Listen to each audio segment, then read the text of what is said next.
Hello there, welcome to the Saroy channel, wherever you are in the world, and so much love to each and every one of you. How are you doing? I do hope you're doing remarkably well, and I hope you're going to get the perfect drink that you need to listen to a lovely story.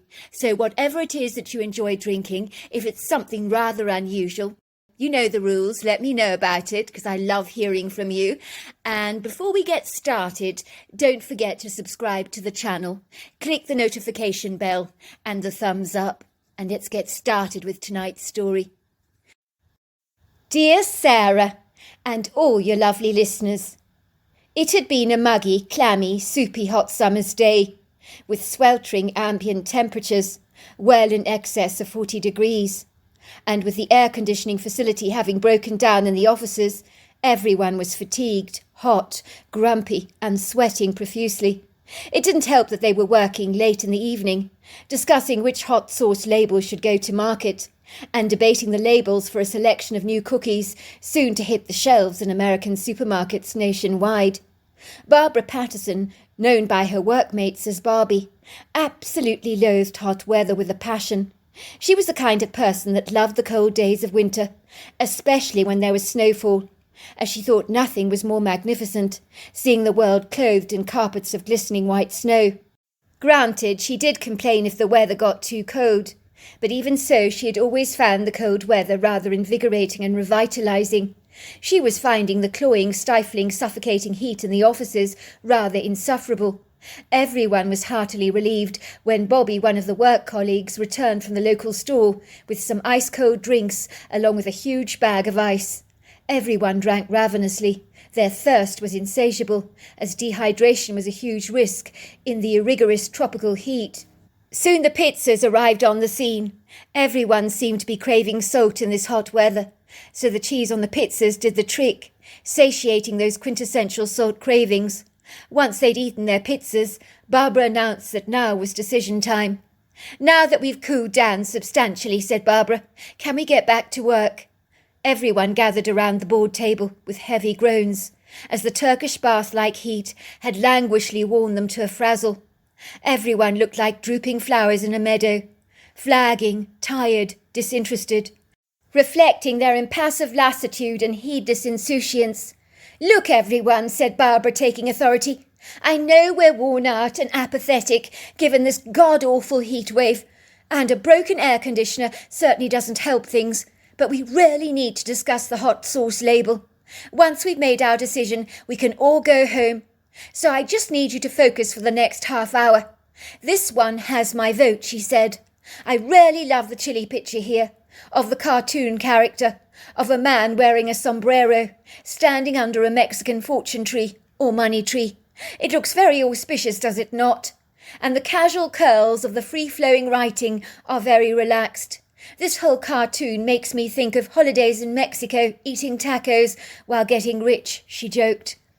It wasn't long before everyone was arguing about which hot sauce logo was the best, and finally everyone settled for Barbara's astute choice. That was the most appropriate choice of all, appealing to the customers. "You see," said Barbara, "when a shopper is at the supermarket, the only way we can sell to them is subliminally. It's very important that our hot sauce stands out on the shelf so that people are drawn to it unconsciously and pick it up and throw it into the trolley." She turned to her white screen to point to the video footage she was now playing. "This was me doing some market research recently. Now here I am in Walmart, asking customers why they're choosing the hot sauce they're buying. 'Hello, madam,' she was saying in the camera. 'May I ask you why you've picked out this hot sauce?' The woman scowled in the camera. She looked rather rough around the edges, as if she possibly hadn't bathed for a decade. And she stank of booze. Well, it certainly looked like she did. "I go for price every time. This hot sauce is the cheapest. That's why I naturally buy it," she said. "I mean, why pay a penny more than you have to?"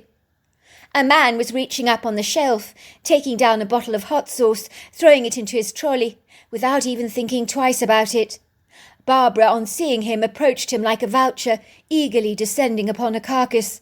The man's face visibly brightened as Barbara, with her long dark hair and bright blue eyes, descended upon him. She was easy on the eye, a very attractive woman. May I trouble you for a moment? She asked the man.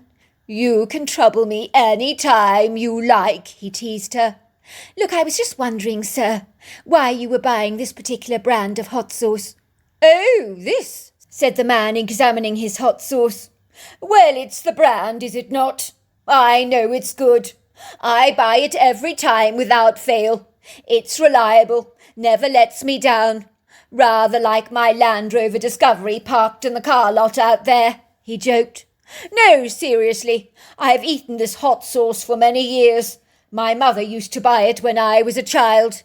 So you're very into your branding then? Of course, he laughed. I always buy Hellmann's with my mayonnaise, Heinz for my tomato ketchup, Hidden Valley for my ranch dressing, French's for my mustard, Jif for my peanut butter. I mean, you cannot go wrong with the well-known brands. They're reliable. They never let you down. Thank you, sir. You've been most informative. I truly appreciate your help. My pleasure. Any time. Once again, Barbara is seen in the footage approaching an elegant woman who is looking through the hot sauces with a careful attention. Hello, madam. May I trouble you for a brief moment? She was a slender, waif-like creature, wearing a dark suit that nodded shyly in the camera. What is this all about? She asked awkwardly. I'm just doing some market research. I wanted to know why you popped this particular hot sauce into your trolley. Oh, well, I naturally read the back for the ingredients to check that there's no MSG. And then I thought I'd try something rather different. You see, I'm rather adventurous. The label on the back appeals to me. It makes me think of holidays and sunny locations. So there you are, said Barbara, facing her wary audience. We have 3 types of customers here. One that is dictated by price, the next customer by brand and quality, and number 3 is whom we're reaching out to, the people willing to experiment with something a little different. So our label needs to attract them in the first place. You heard it from the horse's mouth herself. She said it. I like this label. It makes me think of sunny locations. Makes sense, said Bobby, and everyone agreed. When you think of hot red chilies, you think of sunny, warm locations and fabulous, marvellous holidays. I think you've got our vote, Barbara dear, on the hot sauce with the sombrero, chilies and the man standing under the Mexican money tree. That seems rather auspicious to me. Almost as if on an unconscious level people are secretly attracted to the good luck it reflects. Good, she said. That's settled then. I'll send the label off to the company for their final approval, which will be affirmed and verified shortly. Barbara was very influential and persuasive. She hummed happily to herself that everyone had been effortlessly persuaded to go with her favourite choice. No wonder her boss, Richard Babois, had put her in charge of marketing. She was the kind of person that could literally sell ice to an Eskimo. Once all the labels had been agreed upon, it would almost certainly be time to go home. Some of the staff were still talking in the offices as they finished the leftover pizza, that although cold was still delicious, along with a cold bottle of white wine that had mysteriously appeared out of the refrigerator and was being passed around in wine glasses. Barbara was determined to get out of the offices as quickly as she could. She could feel the sticky sweat rolling down her back, the back of her legs, and accumulating at the back of her neck as well. Even her hair was damp. Worse still, her once radiant makeup had run all over her face. She quickly dashed to the ladies' room and stared in horror at her reflection in the mirror. At the woman that was staring back at her, looked like a washed-out old hag. It didn't help that the smudged mascara under her eyes gave an appearance of having deep hollow sockets. At the very least, she looked like a panda. She quickly splashed cold water on her face, feeling instantly relieved and revived. This weather was crazy. She had seen on her cell phone that some elderly New Yorkers had died because of the searing heat wave, and she wasn't at all surprised by this horrifying revelation. This killer heat wave was no laughing matter. Everyone was blaming it on climate change, but Barbara was not so sure about this. She was a staunch believer that climate change was all a myth. In her lengthy research, one scientist had claimed that over the centuries the global weather went through cycles of hot and cold, and the global temperatures were rising due to these natural fluctuations. It was hardly a wonder that people living in colder countries were so much more industriously, efficaciously productive, she thought to herself. Hot weather just drained you, wore you out, so that you had no energy, and hence became impudently fruitless. She was amazed that she had successfully got through the long-winded, dispirited presentation, as she had felt she'd pass out from the heat, or that some of her work colleagues might fall asleep. But she had masterfully held their undivided attention, which was an accomplishment in the circumstances.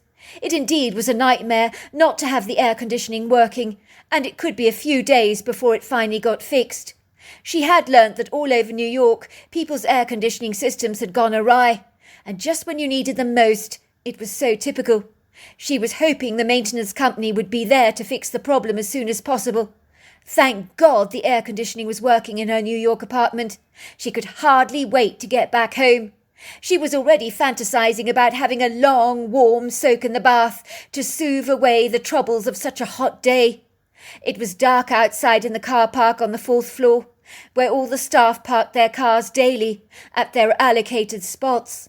There was only a scattering of outside lights on in the main building, so it was eerily quiet. Barbara opened her purse, pulling out her car keys. They jiggled in her hands. Even outside in the car park, the cloying heat was unkind, very hostile, greeting her face with waves of hot air like a hairdryer. "Oh, I hate this weather," she sighed. "Winter, please get here soon, I beg you. I promise you I will never ever complain about the cold again." As Barbara placed her keys into the lock, she discovered her lock was jammed. What the hell, she thought. She tried her key in the lock once again, twisting, turning and pushing it as hard as she possibly could. She said out loud, "This is all I bloody need, after this exhausting day." She was about to return to her offices to ask one of her work colleagues for help. But the next thing she knew, a man had grabbed her, placed some duct tape around her face, thrown her in his arms, and was running with her towards his white van. Barbara was so nonplussed as the man began tying her legs and arms. He was hauling her in the back of his van. She did try to fight off this man with jerking movements, oscillating her arms and legs, but to no avail.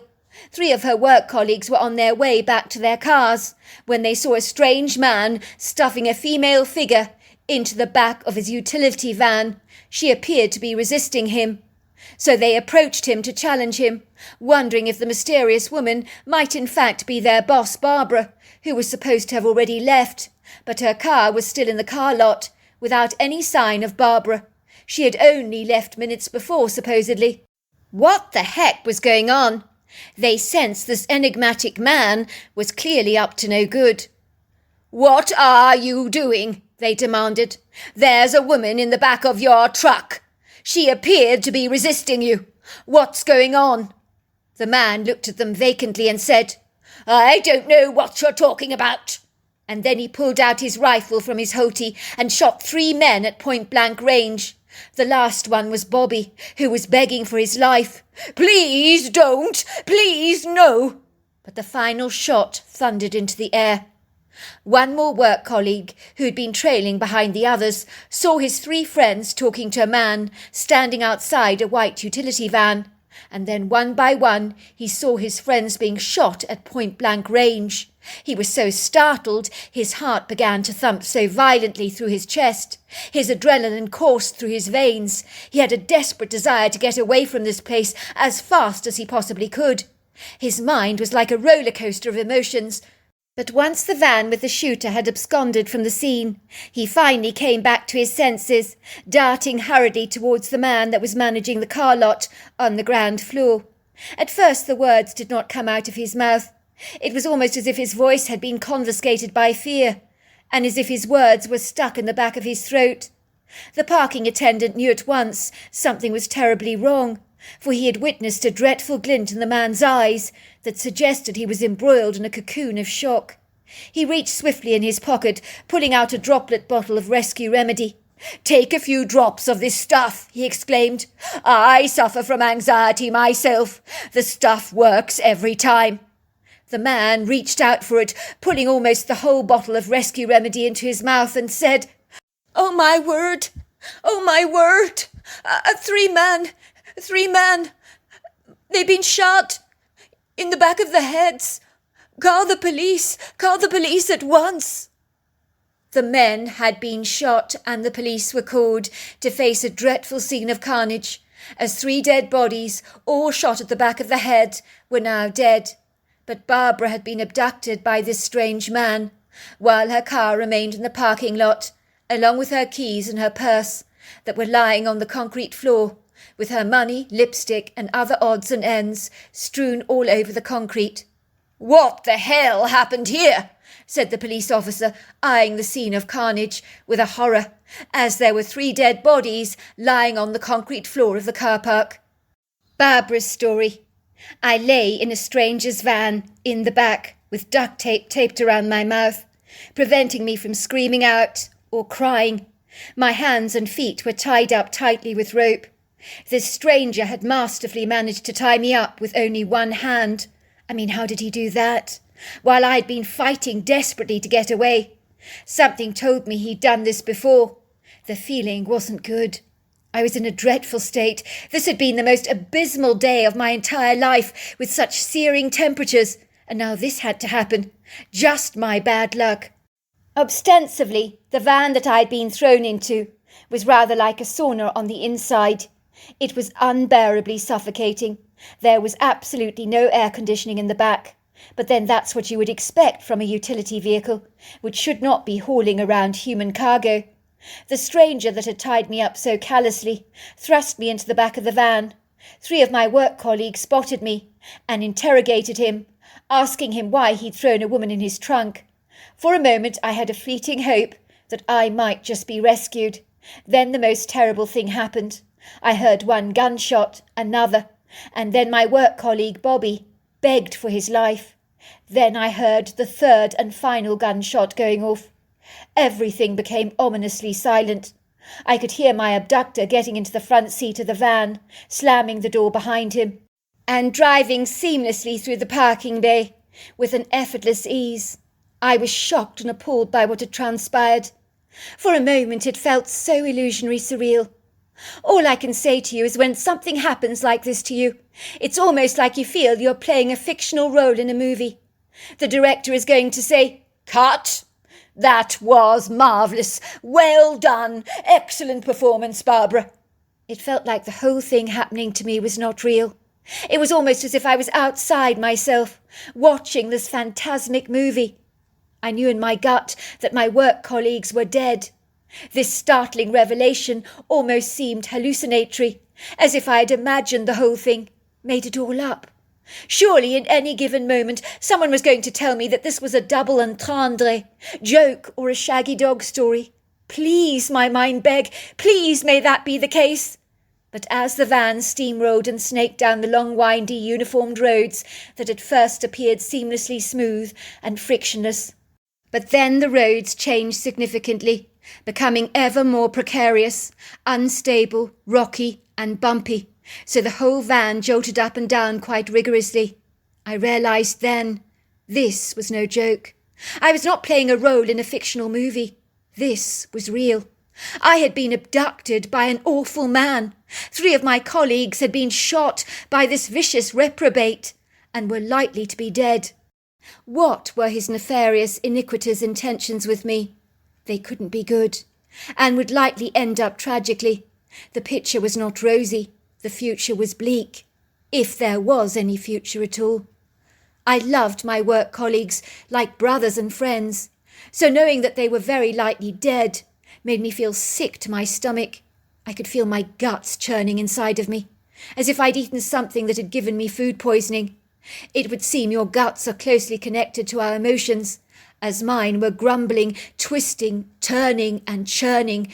I could detect the bitter taste of bile in the back of my throat.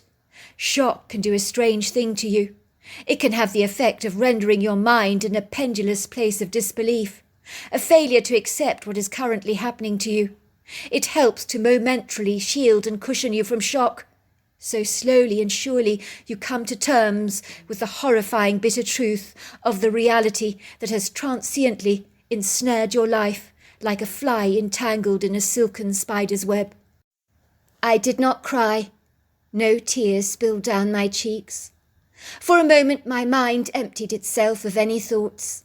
I lay there in the back of this trunk, on a long pumped-up pop-up mattress. I could see the inside of the van clearly, the white aluminium walls, the inside windows that had been taped up from the inside with duct tape, so no one could look inside the van. It smelt damp and really stale, horrible in the van, musty and mouldy. One thing that sent a dreadful shiver down my spine was a bloodstain on the inside of the van, leaving me in no doubt that I was not the first woman he had abducted, and was unlikely to be the last. What was wrong with him? He must be sick in the head. And to shoot 3 of my friends at point-blank range, he clearly was an unhinged character. I could see a bright red plastic toolbox open, filled with handcuffs, chains, screwdrivers, and God knows what else. Was the man some kind of sadomasochist, I wondered? What the hell was he going to do to me? If only I could get my hands on one of those tools to use as a defensive weapon. I had visions of Jack the Ripper, and I could imagine him dissecting my body, just for the fun of it, like a warped degenerate. Until this point in my life, I had never encountered evil. Not really. Not like this. Of course I'd heard about it on television before, seen it in fictitious movies and books, heard about it occasionally on the news. Bad things that happen to good people, dead bodies that resurface in peculiar places, under bridges, in fields, woods, deserts and beaches. Would I become another dead body among the many, found lying deceased in a shallow grave? I tried to wiggle and move my body, pushing my legs against anything to try and loosen the tight hold of the rope around my legs, but to no avail. I remember telling myself, "You have to calm your mind, Barbara. You have to think. You need to decide what you're going to do when the man opens up the back of the van. Are you going to fight him? What are you going to do?" I then decided when he opened up the van, I would play dead, or passed out. From the heat, that is, so that he might try and revive me. Hopefully, if I was lucky, he might remove the rope around my legs and hands, and then I would just kick him hard in the groin and run away as fast as I possibly could. Everything would ultimately depend on how he chose to react to me when I played dead. It was mind-blowingly hot in the back of the van. Let's not kid, the weather was brutally ungenerous. The sweat was literally pouring down my body in rivers. It was sliding down my legs in long watery trickles. Truly, I was baking in the back of the van like a chicken. It was intolerable. Maybe I could use this merciless, unrelenting heat to my advantage. I'm not sure what time it was. I knew it was night, and we had been driving for quite some time. So it was away from New York, in some rural, remote area. I was so grateful I was wearing sneakers. I had changed into them at the office, as my sweaty feet had been sliding around my sandals. I had pulled out the sneakers from my gym bag, which was a stroke of luck. If I had been wearing those sandals, I would be in an even worse pickle. Finally, the van came to a standstill. I held my breath. I prepared myself for the performance of a lifetime. I could hear the man pull up his handbrake. The music he'd been playing the whole journey was a hideous beating heavy metal. It had been blaring loudly. He turned the music off. He opened his door, slamming it loudly behind him. He finally walked to the back of the van and pulled open the door. I lay there with my eyes glazed, staring vacantly up into space as though dead. He looked at me, moved my sagging body. I didn't even flinch. I heard him say, "Bloody shit!" He tried to shake me. I flopped back like a rag doll. He then pulled the ribbon of tape quickly off my mouth. He tugged the rope off my hands and legs. He began to try and prop me up and to almost revitalize me.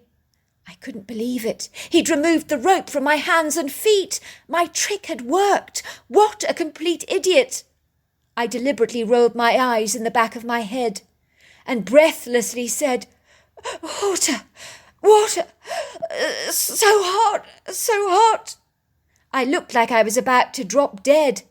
So alarmed, he went to the front of the van, thinking I was going to peg it in any minute. and if he wanted to keep me alive, he needed to saturate my lips with water quickly. I'm in no doubt he had heard the news reports about people dying in this heat wave. It was reasonable to think I was about to pop my clogs in any minute. The moment he went to the front of his car to retrieve a water bottle, I legged it out of that van faster than a March hare, with my adrenaline coursing through my veins. Believe me, this adrenal response can give you a distinct edge when you're running for your life, as opposed to just chasing something. I could feel my legs running effortlessly, lightly over the tumultuous grassy terrain. It was dark outside. The ivory moon and the silvery stars were obscured, as the rising humidity had blocked out the light, as water absorbs light. We were in an isolated location without a solitary soul in sight. All there was turf, rocks, a plethora of trees that extended out into a vast sprawling wood grove that looked like it stretched out for an eternity, like a ceaseless ocean. But I knew in my heart those trees were my refuge, my saving grace, as they would offer me sanctuary, possibly a hiding place if I could outsmart this duplicitous man. "You bitch!" he screamed. "You bloody bitch! Wait until I get my hands on you!" He had realised I'd been play-acting and began running after me.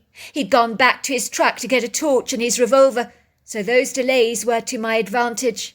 Thankfully, he was not terribly fit. He might have been strong, but fit he was not, and he was slightly overweight and was breathing heavily as he ran after me. He was not giving up on me. His determination was ruthlessly fierce, his mind sharply focused, his intentions insanely evil. I ran so fast, my heart was buried beneath my chest. It thumped like a heavy drum.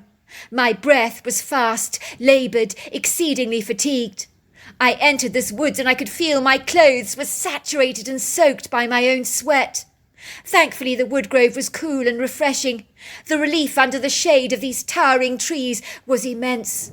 Where to hide? That was the quintessential question. I found a substantially tall tree with a hefty wide trunk on the edge of the woods, hemmed in by the thorny briars of spiky barbed shrubbery. I didn't care if I got ripped to pieces, as the man would hardly think I would likely hide among the thorns. I could feel the cuts and grazes lash out aggressively on my skin, as the thorns ripped at my flesh, the blood trickling down my body, mixing with my sweat. I could even taste its saltiness on my tongue. I buried myself between the thorn bush and the tree, but truly with the adrenaline surging through my bloodstream, I felt no pain. I could feel my heart still pulsating loudly in my ears, as the bright light of this man's torch began hovering all over the wood grove. Its light beam settled and hovered attentively over ferns, rocks, shrubbery and trees, while I made myself as small and inconspicuous as possible. "You bloody bitch!" I could hear his voice. "I'll find you! I'll bloody kill you! You're not going to escape! I'll get you, bitch! I'll get you! I'm not leaving this forest until I find you!" I was breathing heavily, panting like an exhausted, overheated dog, trying as hard as I could to be as quiet as possible. All of a sudden I felt a firm hand pressing lightly upon my shoulders. "Oh my God," I thought, "it's him!" I nearly jumped out of my skin, almost screamed like a banshee. My eyes adjusted to the dark and settled on this dense, tenebrous humanoid silhouette. In a trice, as if by magic, a trickle of moonlight dappled this kind human-like face that I realised belonged to a Bigfoot. Everything was getting more outlandish and bizarre by the minute. It was hard not to believe I was playing a role in an incredulous movie to be shown at the box office, but everything unfolding before me was undisputably real. This Bigfoot was humongous in size, girth and weight, built like an army tank with incongruous dainty-like breasts, a very reassuring matriarch feminine energy. She looked at me, put a finger on her lips, as if telling me to be very quiet, while her eyes remained staunchly fixed on my abductor. I could sense her indignance, her aggrieved, tense expression, that she did not like this man at all. I could see her body physically stiffen. Her oval jawline seemed to tense, rather like when a dog reacts adversely when he senses an intrusive presence. Looking back, not only do I think she could read his energy like a book, but his mind as well, for she knew without a shadow of a doubt what his guileful intentions were. I could physically feel her intelligence, her outer-worldly perception, that appeared to taste the environment with a tangible intuition. I've never beheld such clairvoyance before, which is impossible to describe to you. It was like she was filled with an all-knowing, sagacious wisdom, as if she knew exactly what was happening beyond a reasonable doubt. For a long moment she remained soundlessly still, like a tall, towering tree trunk, just watching the man with his torch hovering over the woodgrove. It would seem her tall, hair-covered body blended into the woodgrove like any other tree. I could hear the man's cursing voice, mouthing all kinds of obscene, sensuous obscenities towards me, that are not for the faint of hearing. The Bigfoot began to growl, roar and snarl like a lion at a low frequency that was louder than a gas-powered lawnmower. The sound was really quite discomposing, but I was not afraid. I knew this Bigfoot was going to help me. I'd seen it in her kind eyes that looked at me reassuringly, as if to tell me she was here to rescue me. I heard the man saying, "What the fuck is that?" And then he began frantically throwing his torchlight across the forest. It would seem his demeanour had shifted. He now looked frightened, as if he was worried there was a predator in his midst that was loitering in the dark shadows, waiting to pounce on him at any given moment. Then in a trice, the light of his torch hit the female Bigfoot, travelling up and down her body and face. I heard him say again, "What the fuck? Bloody hell!" as he saw the Bigfoot staring back at him with wide, hostile eyes that did not pack any punches. Without a doubt, in his unbridled terror, my heinous abductor began to back away, running backwards, waving his revolver threateningly, firing random shots to try and intimidate the Bigfoot. But the fearless Bigfoot was confident, assertively gliding directly towards him, as if she was floating on air. She moved so graciously like the wind, grabbing the man, who was cocking his revolver at her, trying to fire. But I think his revolver had jammed, which was incredibly fortunate. The Bigfoot grabbed his revolver from him, throwing it away so that it landed close to where I was hiding. I ran towards the revolver and grabbed it with both of my hands. I was pointing it at the man, but he didn't even notice me. His eyes were locked on the Bigfoot. He was saying, "Please no! Please no!" just like my friend had said to him in the parking lot moments before, when he had shown him no mercy and shot him at point-blank range. It would seem Karma was collecting her outstanding debts that were now well overdue. The Bigfoot lifted the man up by his collar, so he was dangling up in front of her like a doll, swinging backwards and forwards. She was staring viciously into his eyes, growling at him. He was crying again, "Please, no! Put me down! No!" The Bigfoot kept swinging him like a pendulum, backwards and forwards in her hands, until finally she had grown tired of this hideous thug. She plopped him on the ground in a vertical lion, where he landed on his feet on the earthen floor, in an upstanding position, his eyes round like a gog-eyed goldfish, his mouth wide open. He released a funny smell in the woodgrove, which I believe is the smell of fear. And yes, fear has a distinctive, aggressive, sweaty, very pungent smell. The Bigfoot unhesitantly, with one large, strong hand, twisted his head, plucking it off his body, as if she was decapitating a chicken, threw it across the woodgrove, until it rolled across the floor like a soccer ball, and then finally stopped. I'd never felt such relief in all my life. I dropped the man's revolver on the ground, grabbing his torch that was flashing its light on the earthen floor. The Bigfoot was looking at me so kindly. I heard her saying in my mind, "Evil man, black heart, he was going to kill you." I don't know what possessed me, but I ran into her arms. She held me while the tears continued to pour down my face, saturating her hair. I felt like a doll, so tiny, so petite, in her massive, comforting arms. The Bigfoot smelt amazing, not like the sulphurous smells often reported about in Bigfoot accounts. On the contrary, she smelt like the earth, a musky, pleasant smell. She patted my back gently. In the light of my torch I could see this Bigfoot clearly. She was easily 8 foot tall, 700 pounds, 3 to 4 foot wide across the shoulders, with overlong arms, very powerful legs. Her head was low slung on her powerful shoulders. Her face, oh my word, it was so human, but very, very feminine. The Bigfoot's presence was warm and congenial. She pointed to my nasty cuts and attended to them with some leaves that she crushed on the inflamed skin. It felt soothing to the touch. The Bigfoot indicated for me to follow her. She led me to this road, while she waited for me behind a tree. A couple of cars went by, but the Bigfoot did not allow me to wave them down. She shook her head, and then another car came driving down the road. She nodded at me. I quickly waved the car down, and it stopped. There was a man in the car who looked so kind. When he saw me so cut up with bloodstains all over my body that was streaking my face and clothes, he said, "Get into the car now." I climbed in his car and waved to the Bigfoot, but she was already long gone. "Who were you waving to?" asked the man. "Oh, no one," I said. "What happened?" he asked. "You're all shredded up." "I was hiding in some brambles from an evil man that abducted me." "Where is he now?" "He's in the woods somewhere," I said. I had no intention of telling him that a Bigfoot had killed the man. The police would find his body later, I was sure of that, and I was not going to tell them the part of my story involving the female Bigfoot, as I wanted to protect her, much as she had protected me. "Well, I'll take you back to my parents' place, shall I? Then they'll clean you up. We'll call the police and take it from there, shall we?" It turned out that the man who had picked me up was actually a nurse. He'd just finished a stint at the hospital, much, much later than usual.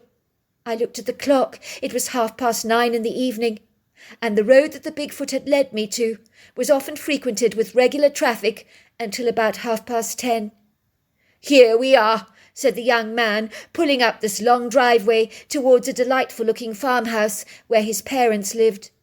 The young man called Taylor phoned the police to tell them what I'd reported to him. They were sending officers to the Woodgrove to see if they could arrest the man, whom I already knew was dead, but I wasn't saying anything, nor would I ever. "You poor, poor thing," said Taylor's mother. "You look like you've been dragged through a hedge backwards." She made me some sweet tea laced with brandy, along with a steaming hot bath that smelt of lavender and geranium. She provided me with luxurious, soft, fluffy white towels and a pair of fresh pyjamas to wear. The hot bath was amazing. I soaked in it for ages. The blood and the sweat literally melted off my body, and the kind lady put me in an air-conditioned bedroom, and I sank back into the beautiful bed and fell fast asleep. I was startled when I woke up the following morning to find myself sitting up in a strange but very comfortable bedroom. I'd been so exhausted. I'd fallen fast asleep, but the bedside clock on the bedstand registered 10 to 12 in the afternoon. Had I really slept for this long, I wondered? I could hardly believe it. I pulled back the white curtains to find myself looking out on a beautiful meadow, with 3 horses frolicking happily in a field, with mesh-like masks worn over their eyes to keep the flies at bay. I could see the bright sunshine gleaming through a cobalt-blue sky, and got the sense that it was still searing hot outside, as some flowers in the field looked as if they were wilting under the strain of the heat. Yet in this fabulous bedroom I was so marvellously cool, as the air-conditioning was on. No wonder I'd slept like a baby. It was a very attractive room, painted in a pale mint green, with white curtains, white bed linen, and mint green comforters. And on the white wooden bedstand beside my bed was an ice bucket with a large bottle of fizzing grape juice perched inside the bucket, ready to be drunk. I immediately opened it and poured myself a glass. Oh, it was wonderful. I could see the clothes I'd worn the previous day had been washed and laundered and were hanging on the wardrobe on a hanger. Ever so slightly worse for wear, as I could see some ladders in the fabric caused by the thorns and briars from the bramble bush. I felt as if I was staying in a plush hotel. As I made my way out of the bedroom, I could hear soft voices in the living room, and my name being discussed. Officer, she's absolutely exhausted. By all accounts, she had a harrowing night. The poor girl was scratched to pieces. She had to flee her abductor. It's all right, I said, entering the living room. I'm up and about now. I had a fabulous good night's sleep. Are you sure you're all right, dear? Said the kind lady. The officer has come to ask you questions. I'm very sorry to inform you, said the officer, looking at me kindly, but the man who abducted you killed 3 of your work colleagues. I suspected as much, I said, my eyes misting over with tears. I'm really going to miss my friends. You see, I explained. When the man tied me up and threw me in the back of his van, my friends were challenging him, asking him why he'd thrown a woman in his trunk. That's when I heard the shots being fired. I heard Bobby begging for his life. I pretty much knew then that he was probably dead. I know it's upsetting, said the officer. I'm very sorry for your loss. Are you going to be all right? As well as can be expected in the circumstances. Who is he, officer? The man that abducted me? A man we have been looking for quite a considerable period of time, who's been responsible for killing and sexually assaulting 3 other women, usually in the woods. It's a miracle you're alive. He shot your work colleagues as he did not want to get caught. I have to tell you, we found his van parked outside the wood grove, and his body was found decapitated in the woods. Do you think you know what happened to him at all? No, officer, I lied. I've absolutely no idea. I just ran from him. What do you think killed him? I asked. That is the very big mystery, said the officer. But whatever killed him yanked his head right off. My guess it was a bear, but that bear is a hero in my book. The man got what he deserved. He was treacherously evil. I've always believed in the death penalty, extinguishing the evil from this earth so that the rest of us can live in peace and in love. To cut a long story short, those kind people insisted I stay at their house for several days. The nurse's brother was a psychologist whom they thought I should talk to, and the long of the short is we both fell in love with each other, and the nice lady who looked after me that fateful night is now my mother-in-law. Isn't it strange how the world works out? I'll never forget the worst night of my life when 3 of my work colleagues selflessly came to my rescue and challenged a heinously evil man who ended up killing them in cold blood. So yes, there is evil in this world, but there is also a great deal of good that I found in my work colleagues, a protective female Bigfoot, a kind family member that took me into their care, and a wonderful kind husband that serendipitously emerged from this horrifying occurrence. And I believe anyone listening to my story, any of your listeners, are also among the good and the kind. So in the end, good trumps over evil every time, and karma catches up with those who have guileful intent. And that is very good news indeed. So there you are. That's my story. Wow, what an incredible story. Until next time, goodbye and good night, and don't forget to subscribe to the channel if you haven't.